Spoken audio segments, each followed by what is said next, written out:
Доброе утро, Якутия! Телеканал «Якутия-24» и НВК «Саха» приветствует всех наших любимых телезрителей, которые в это раннее утро находятся сейчас по ту сторону экрана. Это «Утро Якутии», Руслан Ачиров и Дарья Анкехова, и мы рады приветствовать всех сегодня. Несмотря на то, что, казалось бы, начало рабочей недели, хочется сказать, с понедельником, но сегодня среда. Среда. Действительно, прошли длинные майские выходные, и мы точно знаем, что вы уже соскучились по нам. И, конечно же, мы сегодня вам расскажем все только самое интересное. Но впереди 3 рабочих дня. Эти дни мы постараемся сделать для вас максимально интересными и насыщенными. И вот что мы подготовили для вас сегодня. Якутские огородники, несмотря на то, что на улице не так тепло, все равно готовят свои садовые участки к летнему сезону. А в нашей рубрике «Сад и огород» расскажем, на что нужно обращать внимание при посадке уличных цветов. Также мы сегодня поговорим на такую интересную тему, как заграничный паспорт. Ведь отпуск не за горами. Как правильно его оформить, узнаем сегодня. Да, сегодня у нас в гостях будет специалист из офиса «Мои документы», и мы подробно расскажем вам про эту тему, о всех нюансах и нововведениях.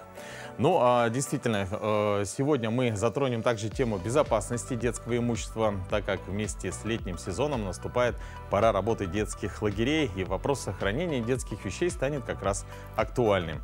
И в Совете наш юрист обязательно даст советы. У нас, кстати говоря, рубрика эта пользуется огромной популярностью. И сегодня мы поговорим о том, как можно возместить поломку и утерю, допустим, за детский телефон.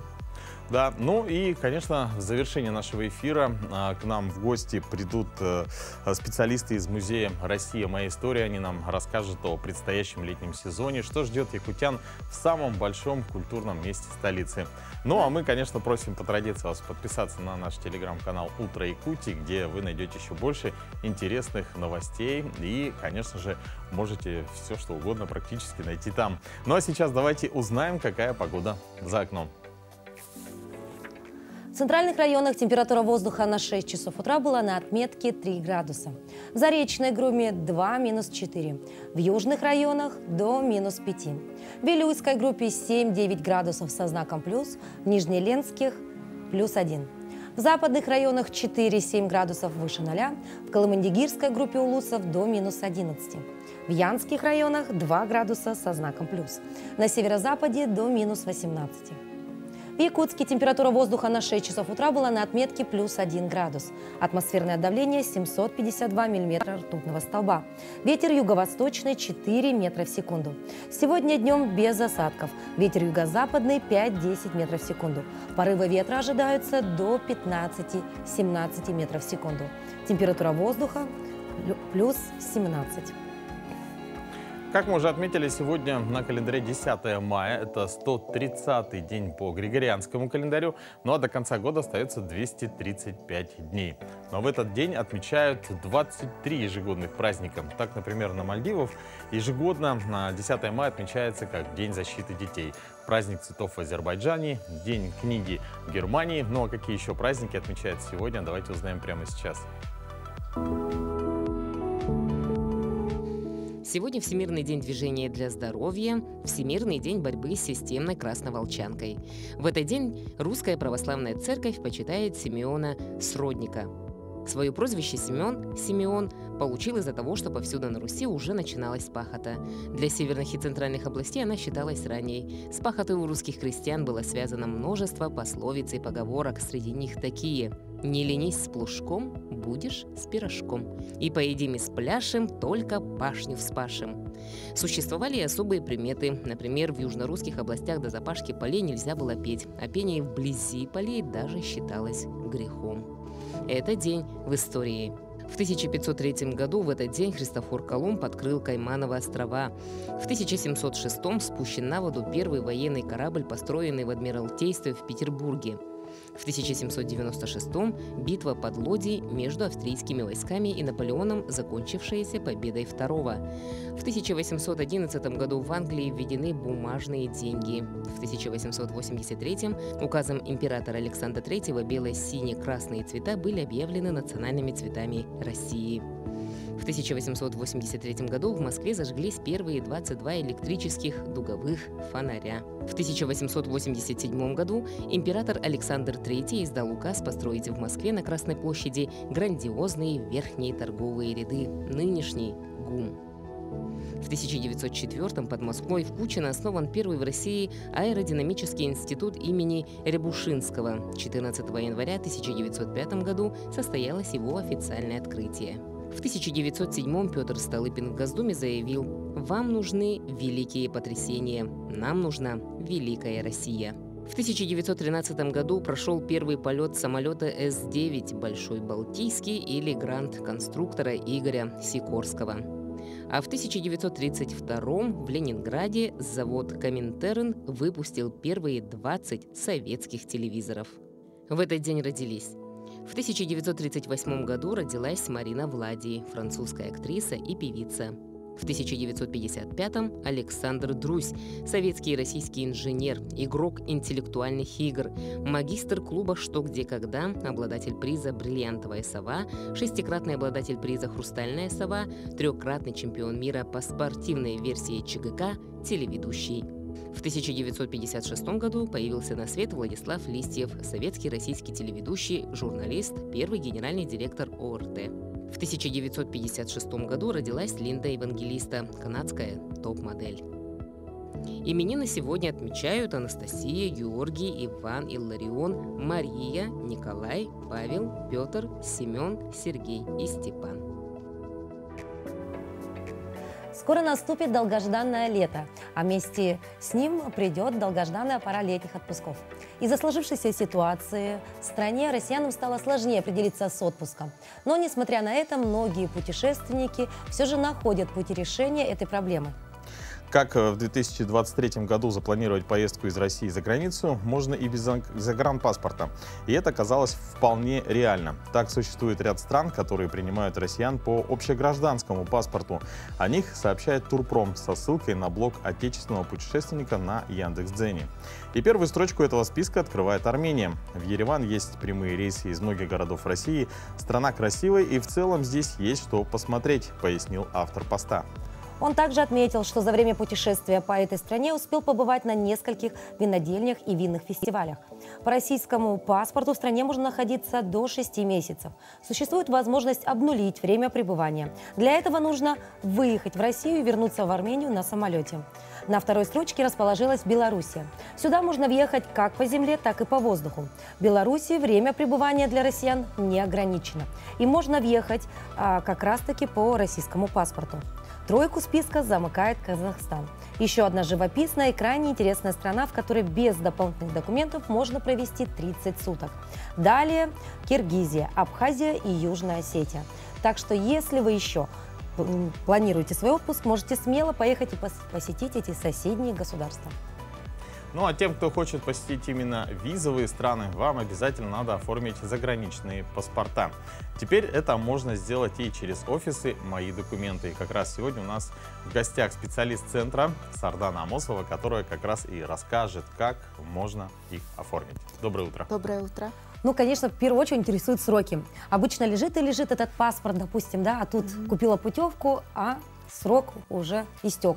Либо, допустим, резко захотели уехать, вся семья готова, а паспорт надо ждать сколько сегодня? Вот, сроки. Срок оформления загранпаспорта старого образца, если гражданин прописан постоянно по месту жительства на территории Республики Саха-Якутия, при обращении в многофункциональный центр предоставления государственных и муниципальных услуг составляет 1 месяц и 3 рабочих дня.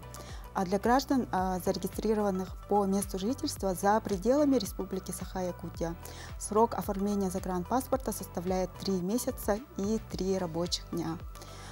Также есть возможность, конечно, оформить загранпаспорт в срочном порядке.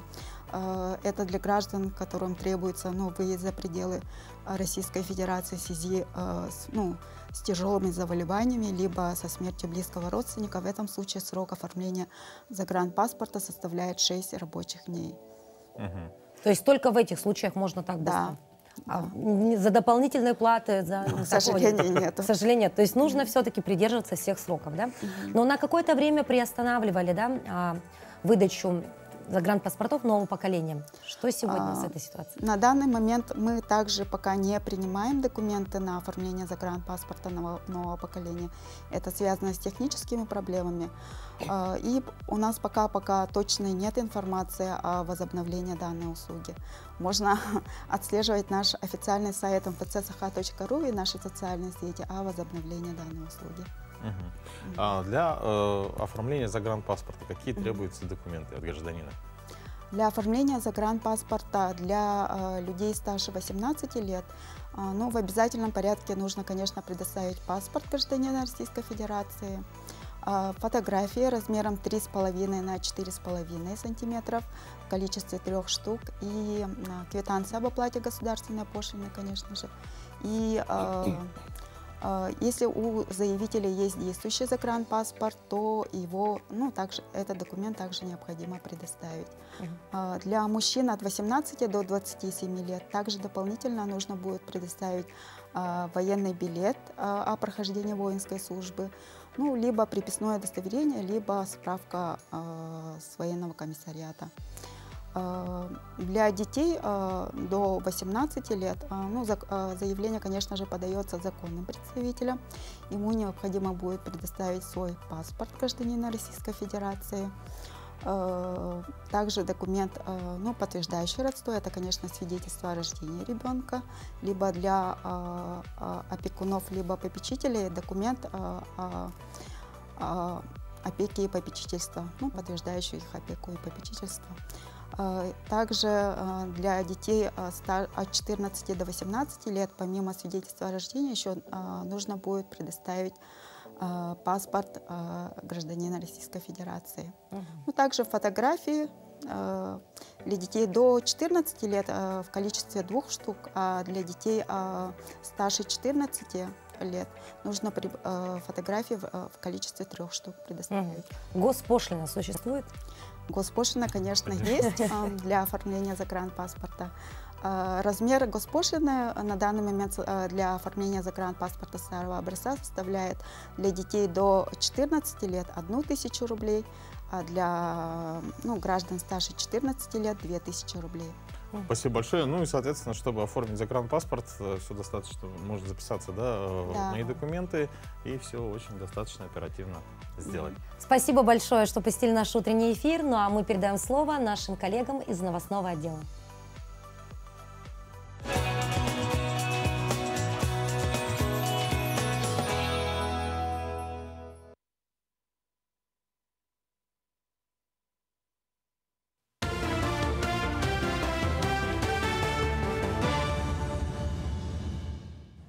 Доброе утро, Якутия. Последние новости к этому часу.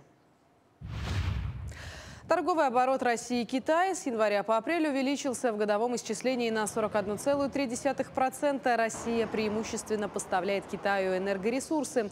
Так, на нефть, трубопроводный и сжиженный природный газ, уголь и мазут из РФ в первом квартале текущего года в стоимостном выражении пришлось более 80% всего объема российских поставок. Также КНР импортирует из России металлы, древесину, сельскохозяйственную продукцию и морепродукты. Китай поставляет в Россию легковые и грузовые автомобили, бытовую электронику, экскаваторы, микропроцессорные блоки, одежду, обувь и товары широкого потребления. Вскрытие реки Лены в границах Ленского и Алюкминского районов ожидается 10-15 мая, возле городов Покровск и Якутск 15-18 мая. В ведомстве отмечают, что для контроля за весенним половодьем в Ленском, Алюкминском, Амгинском, Алданском и Татинском районах республики работают 4 оперативные группы Главного управления МЧС России по Якутии. В их составе сотрудники ведомства, включая спасателей, представителей Ленского бассейнового водного управления Минприроды РФ, Якутского управления гидрометеослужбы, а также взрывники. Общая численность группировок составляет 54 человека. Из Верхневилюйского района участие в Великой Отечественной войне приняли 2163 воина. В памяти о них и всех, кто защищал Родину, прошли торжественные мероприятия. По традиции 8 мая подняли знамя Победы над зданием районной администрации. Учащиеся школ прошлись военным строем и отдали честь в память павшим в бою. Также приняли участие и во всероссийской акции «Свеча Победы». Колонна состояла из 400 человек. Ну а 9 мая на площади Победы Верхневилюйска собрались на митинг «Никто не забыт, ничто не забыто». Жители Верхневилюйска возложили венки и цветы перед стелой с именами солдат, победивших фашизм. Молодежь, ребята, ученики должны это всегда помнить об этом. Вот исторические времена, как наши деды, отцы сражались в это время. Но это трудные минуты. Они как один человек туда поехали и воевали. И поэтому вот. И сейчас могу тоже говорить, что сейчас тоже недалеко стоят там такие времена, что все равно нужны Родине защитники. Акция «Свеча памяти» прошла накануне празднования Дня Победы и в Намском районе. Участники митинга выложили из свечей фразу «За нами победа». На парад Победы же вышли около 1000 жителей. Его принял ветеран пограничной службы ФСБ, офицер запаса, член Совета ветеранов Ленского наслега Александр Кириллин. Из Намского района на фронт ушли 2651 человек. Более 1000 погибли на поле сражения, пропали без вести. Вернулись только 1143. На сегодня в Улусе проживают 73 ветерана тыла, из них 1 участник блокадного Ленинграда, 2 переселенца Чурапчинского района. Ну а после торжественной части состоялся праздничный концерт, показ художественных и документальных фильмов. По традиции парад завершился осохаем Победы.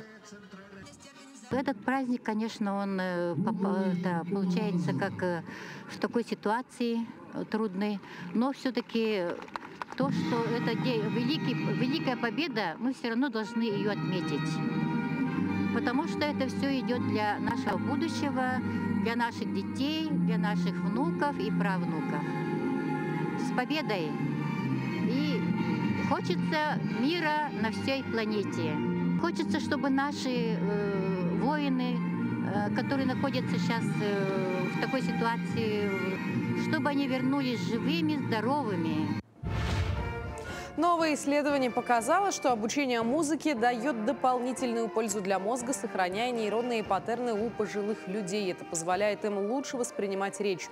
Анализируя активность их мозга, исследователи выявили 2 механизма, которые музыканты используют для противодействия старению – функциональное сохранение и функциональная компенсация. Это исследование дает представление о том, как обучение музыке приводит к более высокому качеству жизни в старости. Эти результаты также можно будет использовать и в будущей терапии.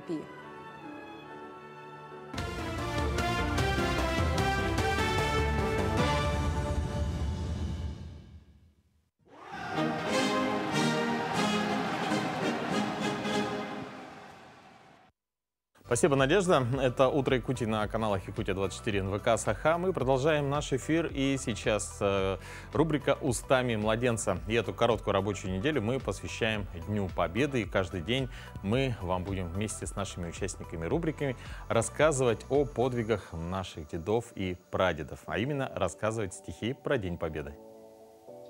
Рано утром в 41-м началась война. Чтобы выбить супостата, встала вся страна. Кто-то бился с ним в окопах, кто-то хлеб растил. И в далеком 45-м все же победил. И вот спустя десятки лет у деда я спросил: «Скажи, отец, откуда вас нашлось так много сил?» Ведь враг был техникой силен, числом превосходил, но был разбит он в пух и прах и голову сложил.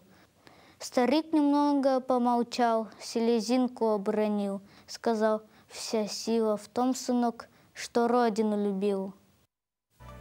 Руслан, мы сегодня говорим уже не первый раз о том, что впереди долгожданное лето. Ну, буквально еще месяц, и нам нужно будет уже задуматься о том, куда же отправить своих любимых чад на летний период. Вот ты делаешь что?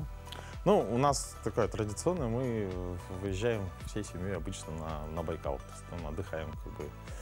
Но бывает, что тоже и в детский лагерь. Был опыт такой? Да. Ты знаешь, вот и сейчас мы поговорим на очень интересную тему, на то, как сохранить детское имущество. Ведь именно на такие темы с ребенком нужно говорить уже именно там, с малых лет.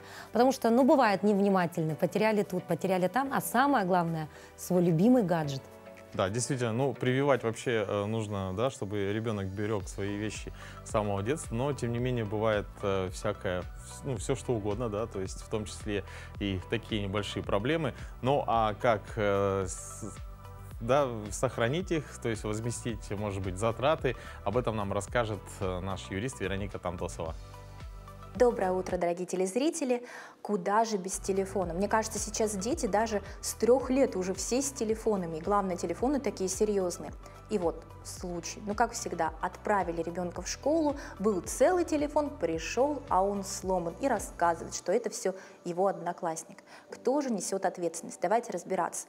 Ну, до 14 лет ответственность несут родители. То есть законом установлено, что воспитание, образование – это все родители, но если это произошло под надзором учителя во время учебного процесса, да, если это произошло в лагере, то есть где также были воспитатели, которые должны наблюдать за ребенком, здесь уже ответственность делится.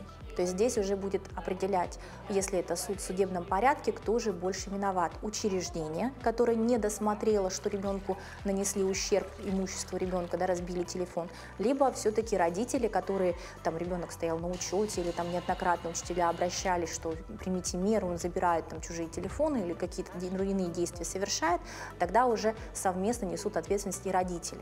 Ну, вообще, какая ответственность? Это, естественно, восстановление аппарата, если он может быть восстановлен. То есть ремонт телефона, замена экрана, это все должны произвести виновник. Вот, если речь идет о подростках старше 14 лет, там на самом деле устанавливается, есть ли у него доход. То есть, если здесь ребенок, естественно, не работает, чаще всего так и бывает, до 18 лет возмещение ущерба также возлагается на родителей. После 18, если он становится совершеннолетним, у него есть доход, он уже возмещает ущерб самостоятельно, если ущерб такой значительный. Как же разрешить эту ситуацию? Ну, первоначально, если такая ситуация случилась, нужно установить круг лиц, которые находились в этом помещении, то есть, ну, воспитатель, преподаватель, дети, да, что же произошло. То есть хорошо, если это просто телефон, а не вред здоровью, но тем не менее, да, обращаемся, получается, к месту, где находился ребенок, к учебному заведению или воспитательному заведению, да, и спрашиваем, при каких условиях, возможно, есть видеозапись, провести с преподавателем, ни в коем случае не самостоятельно, опрос детей, которые рядом находились, да, установить, что да, установлено там, что Саша, Паша, Гриша там, к сожалению, вот задели, толкнули, и телефон упал и повредился. Дальше пишем заявление, сначала, я думаю, к школе, да, что просим произвести проверку, да, возмещение ремонта телефона, прикладываем справку о том, сколько же это будет стоить. Я думаю, что чаще всего учебное заведение, да и дошкольное учебное заведение, да, или кружок, они самостоятельно выплатят компенсацию за восстановление аппарата, но если все-таки пришел отказ, то есть было продиктовано, что это после учебного процесса, что ребенок находился вот в период, что он должен был идти домой, а он остался, да, тогда возлагаем, конечно, уже на виновника, который толкнул, который неаккуратно как-то обошелся с имуществом ребенка. Ну, если вдруг такое произошло, ни в коем случае нужно не доводить, конечно, до конфликта и в досудебном порядке попытаться это все разрешить. Вот, чтобы в последующем у ребенка в коллективе не было проблем. Но, тем не менее, система есть, судебная практика существует, и вы имеете полное право на получение возмещения от школы или от родителей ребенка, который нарушил права ваши. Желаем, чтобы в вашей жизни было как можно меньше конфликтов, ну и хорошего настроения, конечно. Да, действительно, чтобы меньше было в жизни таких ситуаций, когда нужно обращаться. Да, и вообще интересная тема, да, я даже не знала, что можно обратиться к школе, да, именно за возмещением ущерба, который был нанесен моему ребенку, ну, непосредственно даже тот же разбитый телефон. Но мне кажется, это достаточно спорная ситуация, и здесь, наверное, будут, скорее всего, искать лучше виновника, да, нежели нести ответственность. Но родители обычно как, ну, пожурят ребенка, да, и возьмут телефон похуже, да? Да. Ну, и я думаю, что, конечно, это дело каждого, да, ребенку давать гаджет дорогой, либо подешевле. В школу можно отдавать кнопочный телефон, чтобы ребенок был на связи. Какой ты жестокий. Таких уже не продают, Руслан. Поднять трубку или сделать вызов. Ну, поговорили мы о том, как обезопасить своего ребенка во время летнего периода, да и вообще в течение всего года, да. Но впереди, опять же, долгожданные отпуска. Вот как ты думаешь, большая часть жителей Российской Федерации выезжают, отдыхают на территории нашей страны, либо любят вот дачный отдых? Ну, я предлагаю обратиться к статистике. Вообще, мне кажется, вот особенно майские праздники, да, вот начало весны, они напрямую связаны с дачным участком. Шашлыки, работа в саду и огороде, отдых на природе. Аналитики платформы Авито услуги провели опрос, чтобы узнать, как жители страны предпочитают проводить время на даче и без чего не могут представить дачный участок. В исследовании были учтены ответы 10 тысяч респондентов со всей страны. Так, по данным опроса, своя дача есть у 64% россиян. Каждый третий респондент в течение летнего сезона приезжает на дачу каждые выходные. 20% проводят там полностью все лето. 17% бывают на даче раз в месяц, а 8% респондентов и вовсе живут там круглый год. Для женщин и мужчин, юных россиян и представителей старшего поколения идеальными выходные на даче выглядят по-разному. Однако большинство опрошенных согласны с тем, что шашлыки – это главный залог успешной поездки на дачу. Среди возрастных групп от 25 до 34 лет и от 35 до 44 лет такой ответ выбирали чаще всего 79 и 77% соответственно. Среди опрошенных старше 65 лет этот пункт выбрали лишь 51%. Старшее поколение предпочитает заниматься выращиванием всевозможных культур на грядках. Для 52% из них залог отличных выходных – это садово-огородные работы. Среди молодых людей в возрасте от 18 до 24 лет так предпочитают проводить выходные только 19%. Из числа опрошенных возрастной категории от 25 до 34 лет в огороде и саду любят работать 28% людей, а в категории от 35 до 44 – 32%.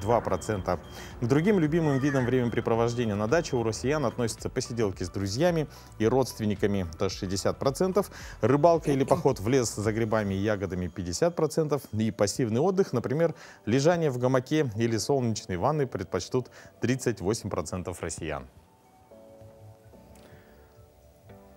Интересная статистика. Ты к какой группе относишься? Ну, я, наверное, те, кто любит выезжать в походы. Вот, например, в эти майские выходные мы съездили прямо всей семьей с ночевой на Еланку. Там был слет скалолазов, такая, ну, традиционная маевка. Единственное, с погодой немножко не повезло. То есть первый день был дождь, второй день был сильный ветер, но, тем не менее, самые-самые спортивные ребята поднимались на скалы. Ну, а мы, соответственно, отдыхали всей семьей. Ну а мы, в свою очередь, решили посетить туристическую базу на прекрасной речке Кинкеме. Но и здесь хотелось бы отметить, что если вдруг кто-то из наших телезрителей собирается посетить эту локацию в ближайшее время, будьте аккуратнее. Кинкеме разлилась по масштабным рекордам. И, кстати говоря, как сказали местные жители, они говорят, что такого размытия не было давным-давно. Ну, дорог нет, сложно проехать, но если хотите прям экстрима, пожалуйста, на Кинкеме. А я тоже хотел бы добавить, да, то есть, ну, что касается Еланки, сейчас очень многие ездят на водопады, да, то есть, ну, водопадов их несколько, да, то есть, есть около Булгунитаха, где-то в скольких-то километрах, но вот что касается именно водопада вот около Еланки, так как мы были с детьми, мы до него даже не дошли, потому что там требуется, наверное, какая-то, знаешь, рука, вот оформление туристической компании какой-нибудь, да, хороших дорожек, потому что там есть местами достаточно опасные участки, то есть пройти по скользкому склону, а внизу где-то обрыв около метров, ну, там, не знаю, 10-15, опасненько. Наверное. Да, очень опасно, особенно с детьми, поэтому будьте аккуратны. Ну, ты видишь, Руслан, видимо, все-таки вот у нас есть время на то, чтобы ездить и рассматривать различные места в нашей республике, потому что у нас нет дачи. Была бы дача, не поездили бы, понимаешь? Сейчас бы занимались чем, Руслан, сейчас? Все дачники, огородники занимаются рассадой, высадкой растений и так далее. Ну и, конечно, необходимо отметить, что сейчас особое внимание люди уделяют вот именно высадке растений, которые у тебя уже были дома, в почву, либо в тепличке. И вот сейчас я недавно познакомилась с прекрасной девушкой, с Музой Винокуровой, которая знает о растениях очень много. Ну а самое главное, она решила поделиться секретом того, как можно вырастить пышную петунию всего лишь с одного кустика. Да, давайте посмотрим. Для того, чтобы вырастить огромный шар петунии, конечно, не пойдет обычные семена петунии. Вы должны заранее знать наименование, марки тех сортов, которые вы хотите посадить. Всегда смотрите, если там приставка Wave, например, Shock Wave, Easy Wave, Tidal Wave, тогда это получается 100%, это гибриды, это суперампельные петунии, которые длина побега достигает метра. Вот. То есть все, что Wave, это хорошо? Все, что Wave, это хорошо, да. Есть, конечно, и другие, например, сорта, которые очень сильно развиваются, это тоже хорошие гибриды. Это Опера, это Тайфун, это серия Тайна, Вуаль. То есть всегда нужно смотреть на производство. И сразу хочу сказать, что хорошие ампельные гибриды петунии, они не стоят дешево. То есть когда наши люди покупают, например, вот на строительном рынке там, или где-нибудь петунию, кустик за 40 рублей, то это будет, вы учтите, кустовая петуния. С нее ничего шара не вырастет. Ну, то есть будет вот зелень-зелень и на концах цветочки. И все, да. Вот я хотела еще добавить, да. Запомните, пожалуйста, уважаемые садоводы, для ампельных сортов петунии, для вегетативных, это суперкаскадных и ампельных, требуется обязательно омолаживающая стрижка. 2-3 раза за период, за лето. А люди боятся, например, распустился цветочек, да, и они говорят: о, я не буду стричь. Да, жалко, режем, не жалеем. Почему? Это дает, во-первых, стимуляцию конкретно для большего объема. Растение разрастается. И тогда у вас получится как раз-таки вот те знаменитые шары. И еще одна очень интересная тема, о которой мы сегодня поговорим, это пикировка. Потому что именно сейчас, в принципе, ей-то уже и можно тоже заниматься в этот сезон, правильно? Как раз-таки все садоводы-огородники, все вечера занимают пикировка растений. Кто еще не успел, время еще есть. То я тоже припозднилась. И у меня часть растения осталась не пикированной. Я сейчас покажу, как ее пикировать. Это у меня петунья, серия Tidal Wave. И очень быстро, смотрите, какой мощный. Они уже, конечно, мощные кустики стали здесь. Им совершенно не хватает места. Да, там очень тесно им, да? Да, хотя, в принципе, здесь немного. Так, вот чем хороша петунья наша, тем, что она, в принципе, очень быстро восстанавливается и не боится таких пересадок. Итак, как мы пикируем? Вот мы вытащили, получается, один цветочек. Один цветочек. И мы его посадим. Ну, я, например, сюда посажу. Хотя, по идее, вы должны, конечно, посадить его. Я просто сейчас для образования, чтобы укоренилось хорошо, посажу его.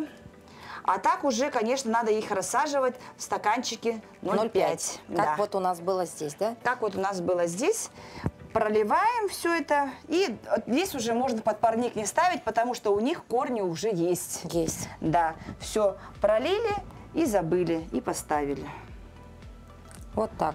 То есть ничего, собственно, сложного. Главное не бояться. Главное не бояться и делать. Растение всегда благоприятно все воспринимает, когда это все сделано от души. От души. Вот так вот. Теперь мы знаем секреты, как вырастить пышную красавицу петунию. Я думаю, этот сюжет будет полезен для многих дачников и огородников, потому что этот цветок очень любим жителями нашей республики. Действительно. Ну, а мы переходим, соответственно, вновь у нас сегодня практически все сюжеты о предстоящем лете. Ну, а вот на испанских Балиарских островах, да, в этом году будет уже 28 пляжей, на которых введут запрет на курение. Они присоединились к программе «Пляжи без табачного дыма. Здоровые пляжи 2023», продвигаемой Испанским Генеральным управлением общественного здравоохранения. Как и в предыдущие годы, это решение совпало с началом туристического сезона. Одна из целей – это создать сеть здоровых пляжей и использовать Балиарское побережье как рекреационное пространство для проведения мероприятий на свежем воздухе, которые приносят прямую пользу здоровью людей. Табачные отходы содержат более 7 тысяч токсичных химических веществ, которые попадают в окружающую среду. Окурки сигарет являются наиболее часто встречающимися отходами в морском мусоре. Программа «Пляжи без табачного дыма. Здоровые пляжи» началась в 2019 году с 2 пляжей в муниципалитетах Сент-Луис и Сантани. В этом году запрет на курение ведут и на новых пляжах на Ибице и на Майорке. Вообще, в целом, хорошая такая тенденция, да, то есть бросанию курения. Я вот вспоминаю, что вот даже в Якутии, да, то есть запрет в ресторанах, ну вот раньше был вообще кошмар. То есть, ну, Нет, кажется, что это было не в нашей жизни уже, да? То есть настолько мы уже привыкли к тому, что курение везде запрещено, да, в общественных местах, что вроде бы же и люди привыкли жить-то уже так. Действительно, ну и, конечно же, в самое время, да, то есть задумываться, вообще думать о здоровье нужно всегда. И на этой неделе на территории региона у нас объявлена декада профилактики заболеваний, передающихся половым путем. На что нужно обращать внимание и как себя обезопасить от этих болезней, мы сейчас расскажем в нашей рубрике «Мой доктор».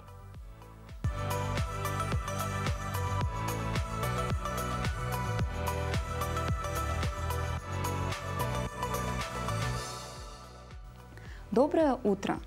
К осложнениям инфекций, передающихся половым путем, относятся воспалительные и неопластические процессы органов репродуктивной системы человека. Так, хламидийная инфекция способна приводить к воспалительным заболеваниям органов малого таза с последующим развитием трубного бесплодия и увеличением риска развития эктопической беременности. Малосимптомное течение заболеваний приводит к поздней диагностике инфекций и развитию осложнений со стороны репродуктивной системы человека. Аногенитальные венерические бородавки являются клиническим проявлением инфицирования вирусом папилломы человека, наличие которого, в свою очередь, связывают с развитием рака шейки матки. Рак шейки матки на сегодняшний день стал заболеванием молодых женщин, что отрицательно влияет на репродуктивную функцию. Важным компонентом профилактики заражения является информирование о безопасном сексуальном поведении в первую очередь молодежи.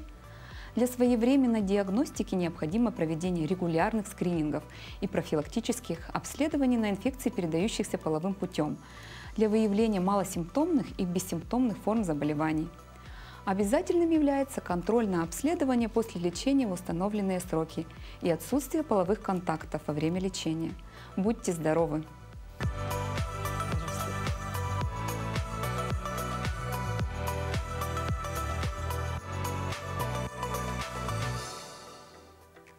Ну что, Руслан, время нашего эфира практически уже подходит к концу, но впереди у нас еще есть интересные рубрики. Ну и, конечно, наш второй утренний гость. Да, ну а прямо сейчас, дорогие друзья, мы представляем вашему вниманию очередную подборку новостей, которые произошли в республике, в стране и в мире.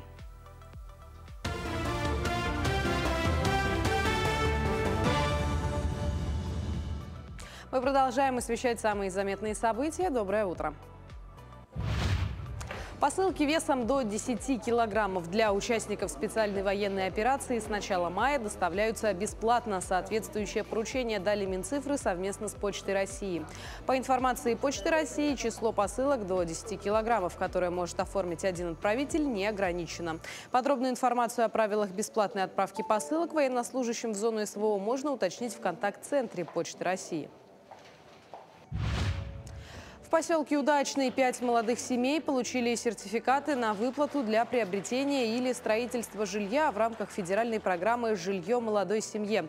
«Алроса» присоединилась к программе в прошлом году путем софинансирования в размере около 17,5 миллионов рублей. Так, в прошлом году в районе сертификаты на жилье получили 47 семей, и из них в 31 семье хотя бы один человек является работником компании.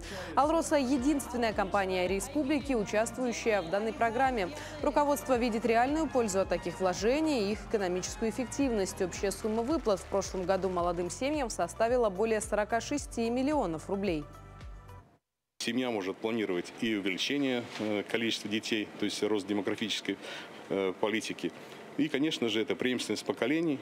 Это будущее Мирнинского района, это будущее Алроса. Подведены предварительные итоги и, соответственно, направлена информация руководству и внесены предложения об внесении в бюджет 2023 года на целевое финансирование данной программы в 2 раза. Ученые Северо-Восточного федерального университета и Института этнологии и антропологии в республике воссоздадут внешность воина, жившего 4000 лет назад. Погребение было найдено в 2004-м в ходе полевых работ археологической экспедиции университета в 9 километрах от села Чурапча. Костяк принадлежал мужчине зрелого возраста, 40-50 лет, среднего роста около 165 сантиметров.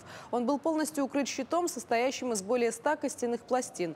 В ногах погребенного был уложен доспех из роговых пластин с отверстиями для крепления. После сканирования останков воина ученые создадут облик мужчины. В День Победы в Якутии открыли сезон республиканских конных скачек. На ипподроме Агату прошли традиционные конные скачки, приуроченные к 78-летию Победы. Праздник забега скакунов запомнился 7 захватывающимися скачками, в которых выступили сильнейшие лошади республики. Забеги проводились на 5 дистанциях. Всего принял участие 41 скакун, из них 38 голов чистокровной верховой породы и 3 лошади якутской породы из 8 районов. Все лошади сейчас находятся в хорошей форме. Все у нас участвуют как легенды, так и новички. Станции 8 дистанций, 800 для двухлеток, 1600, 1600, 1400, 1800. 2 дистанции по 2000 и 4800 для якутской породы. После этого планируется отбор на приз главы 12 июня. К этому часу это все новости. Хорошего дня.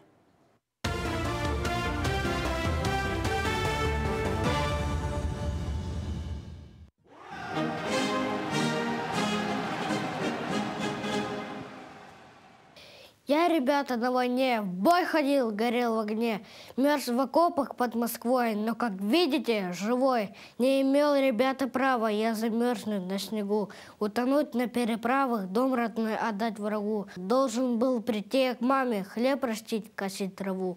В День Победы вместе с вами видеть небо синеву. Помнить всех, кто в горький час сам погиб, а землю спас. Я веду сегодня речь. Вот о чем, ребята.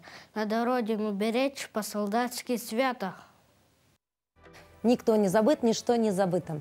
Мы на этой неделе обязательно будем показывать интересные стихи в исполнении маленьких ребят, потому что действительно младшее поколение должно просто и обязано знать историю, и уж тем более знать, что же такое любовь к родине. Да, ну а в алмазной столице в День Великой Победы прошел ряд тематических мероприятий, и одним из них было открытие вахты памяти. Подробнее в материале наших коллег из Мирного.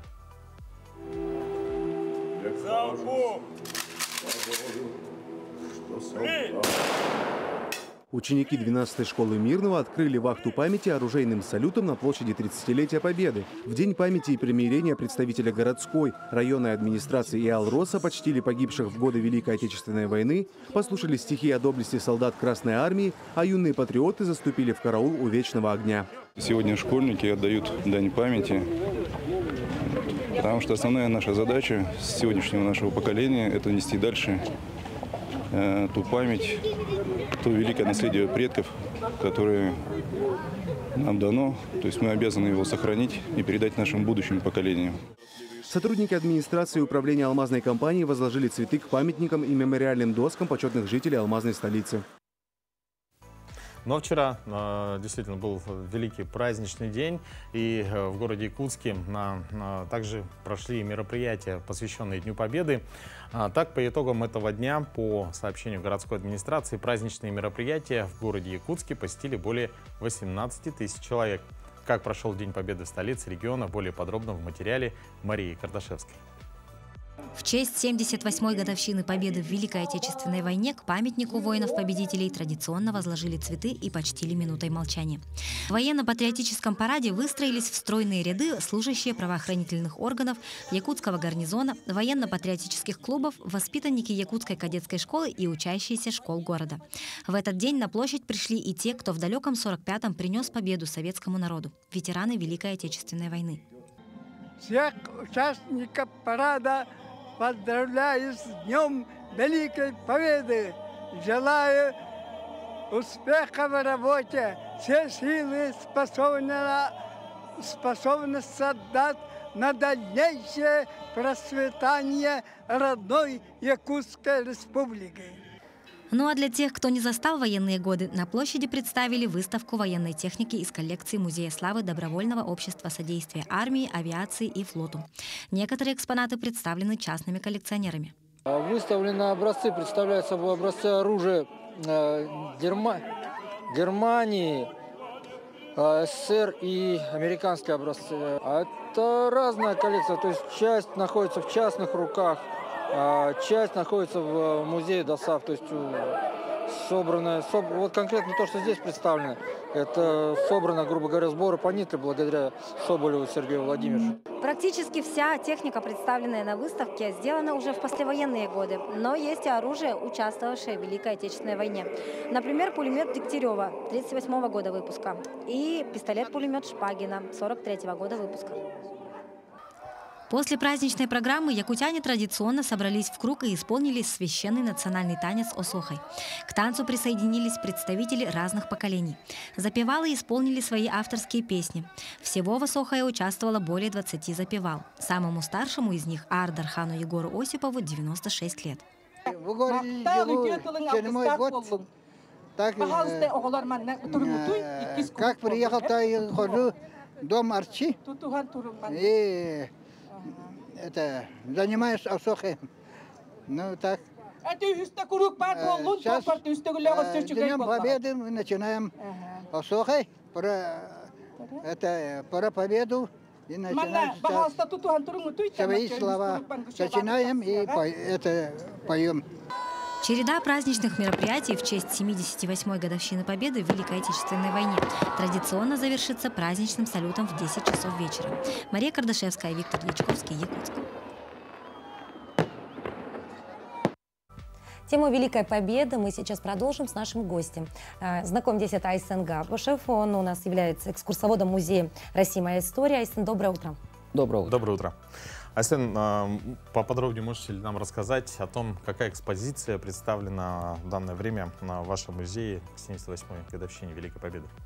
В историческом парке сейчас действуют 3 постоянные выставки. Это Рюриковичи, Романовы, первая половина 20 века, где как раз-таки затрагивается тема Великой Отечественной войны. И 5 мая еще у нас открылись 2 тематические выставки. Это Якутия в Великой Отечественной войне и армейские зарисовки. Помимо всего прочего, действуют выставки, открывшиеся еще в прошлом году. Это 100 именных алмазов. Открыты они были к столетию Якутии. И действуют они до конца этого года. В каком формате проходят выставки? Формат, прежде всего, конечно же, мультимедийный. И это, если касается, допустим, наших постоянных выставок, они, прежде всего, конечно же, цифровые. Но если получаются выставки, которые открываются там тематические, как правило, на месяц или на какой-то такой более длинный срок, то данные выставки, как правило, предметно-мультимедийные. То есть включают в себя также и классические музейные экспонаты. А есть ли какие-то новые экспозиции, которые можно было отметить, может быть, выделить из общего ряда? Из таких можно было бы отметить, допустим, выставку, открывшуюся 27 апреля. Открывал ее глава. Это «Герои спецоперации», мультимедийная выставка, федеральный проект, где рассказывается история о 21 герое СВО. И, конечно же, озвучены уже мною тематические выставки, посвященные Великой Отечественной войне.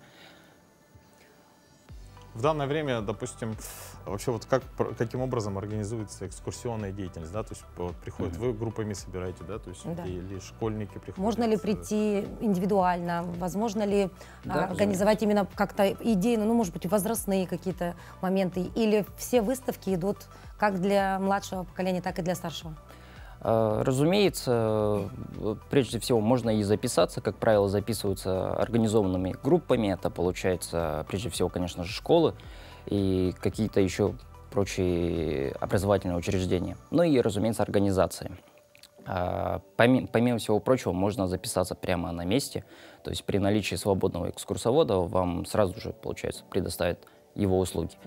И, конечно же, подход получается к самой экскурсионной деятельности индивидуален, то есть как для детей дошкольного возраста, так и для людей более пожилых, взрослых. соответственно, получается. И, помимо всего прочего, есть классические, вот, собственно, экскурсии, которые длятся там, ну, академический час примерно, и тематические. Допустим, тематические то есть экскурсии, они длятся примерно от 15 до 20 минут и могут затрагивать отдельные залы в нескольких, получается, экспозициях, выставках. Ну, их отличительная черта, получается, это какая-то единая мысль, идея, концепция. Допустим, по Великой Отечественной войне в прошлом году мы проводили экскурсии в нескольких залах сразу. Это, получается, прежде всего, конечно же, зал, посвященный классический зал первой половины 20 века. И еще, получается, у нас до недавнего времени действовала выставка современной истории Якутии, где как раз-таки был еще зал, посвященный Великой Отечественной войне, но в контексте истории уже региона, то есть Якутии. И вот мы и там проводили, получается, подобные экскурсии. Что по поводу льгот и, возможно, каких-то акций? Льготная система, конечно же, у нас развита и действует. То есть это, прежде всего, конечно же, дети дошкольного возраста, это и, получается, пенсионеры, это и также семьи мобилизованных, и участники СВО, ветераны и так далее. То есть тут ничего особо такого нового, как и везде практически. И, конечно же, есть определенная система, получается, ну, поощрений, я так скажу, получается, для организованных групп. Ну, чем больше группа, тем лучше получается. Ну, специфика музея, да, «Россия. Моя история», она такая достаточно, вот, очень сильная мультимедийная база, да? Вот кто подготавливает вот все вот эти экспонаты, вот, чтобы, да, ну, в том числе, да, настройка той же мультимедийной системы? Ну, как правило, наши сотрудники, получается, у нас несколько отделов, которые этим занимаются. Конкретно, допустим, если речь идет о выставках, которые проводятся нами, ну и даже и федеральные проекты, их все-таки нужно, получается, разметить. То есть, допустим, все вот эти мультимедийные выставки и проекты, они, получается, рассылаются по всем подобным учреждениям по всей России. И, конечно же, не все исторические парки на одно лицо. То есть где-то там, получается, экспозиция несколько иначе поставлена, где-то больше залов, где-то меньше. И с этим разбираются уже наши сотрудники, выставочники прежде всего, и, получается, техники. Айсен, сейчас очень популярна такая функция, как аудиогид, да? Когда ты надеваешь наушники и спокойно сам посещаешь тот или иной музей. У нас есть такая возможность? Или у нас работают только вот такие опытные экскурсоводы, как вы? Нет, у нас с самого начала, получается, еще с 2017 года, с открытия, с октября месяца действует, получается, аудиогид. И любой желающий может подойти на кассу и приобрести его.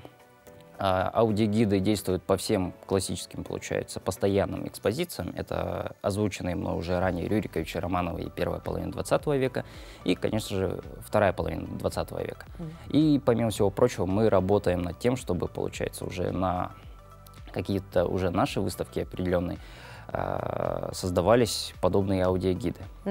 А есть ли возможность допустим, прослушать ту или иную экскурсию на иностранном языке? Ну, допустим, на английском. Функция на английском языке есть, получается, пока что не на всех выставках. Аудиогид у нас действует пока что на 2 языках, то есть это русский и якутский прежде всего. На следующей неделе будет отмечаться Международный день музеев. Что планируется у вас в музее и вообще вот ваши планы на май месяц и на предстоящее лето?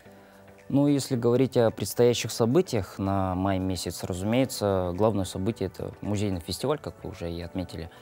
И в данном случае в нашем историческом парке мы планируем цикл мероприятий, который концептуально вольется в тему нашего трека. Как вы, наверное, уже знаете, музейный фестиваль проходит по всему Якутску. В нем задействованы фактически все музеи. И у каждого музея, учреждения свой трек, то есть направление, тема. Это искусство, литература, краеведение и, разумеется, история. И вот музейный комплекс «Моя история» получил трек «История». И вот, и мы решили сделать следующим образом. Сами мероприятия будут включать в себя цикл коротких лекций от видных лекторов. Это кандидаты наук, доктора и аспиранты, то есть действующие молодые специалисты. Мы решили, получается, поделить дни, которые будут проводиться, собственно, музейный фестиваль, тематические по большим крупным периодам. Это у нас эпоха камня, это у нас эпоха полиметаллов, Средневековье и Якутия в 17-19 веках. То есть мы решили сделать упор все-таки в археологию. Помимо всего прочего, у нас уже в постоянных экспозициях, как часть регионального контента, есть материалы именно по данным эпохам.